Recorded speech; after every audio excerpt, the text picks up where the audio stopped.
Sual məntiq tələb edən suallardan biridir. B sıfırdan fərqlidir fərz etsək, A üstəgəl 3 faktorial ədədini 116-ya böləndə qalıq B olur. Buna əsasən aşağıdakılardan hansı A ola bilməz? Tutaq ki, A-nın yerinə 12 yazaq. A bərabərdir 12. A bərabərdir 12 olsa olacaq 15 faktorial böl 116. 15 faktorial nəyə bərabərdir? 15, 14, 13 və s. 4, 3, 2, 1 hasilinə. 116-nı isə 4 vur 29 yazarıq.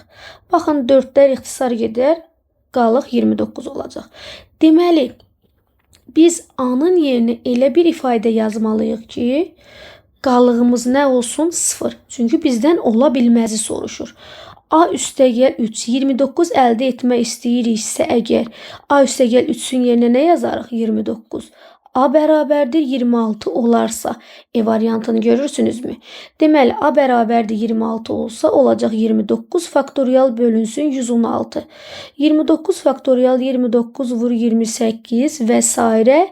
4 vur 3 vur 2 vur 1 hasilinə bərabərdir. 116-nı isə 4 vur 29 yazarıq. Baxın, 29-lar da 4-lər də ixtisar gedər, sabit bir qiymət alarıq. Və bu zaman B bərabərdir nə olar? 0. Bizə deyir ki, qalığımız 0-dan fərqli olsun. Deməli, qalığın 0-dan fərqli olması üçün biz aşağıdakılardan hansını götürə bilmərik dostlar? Təbii ki, Y variantına.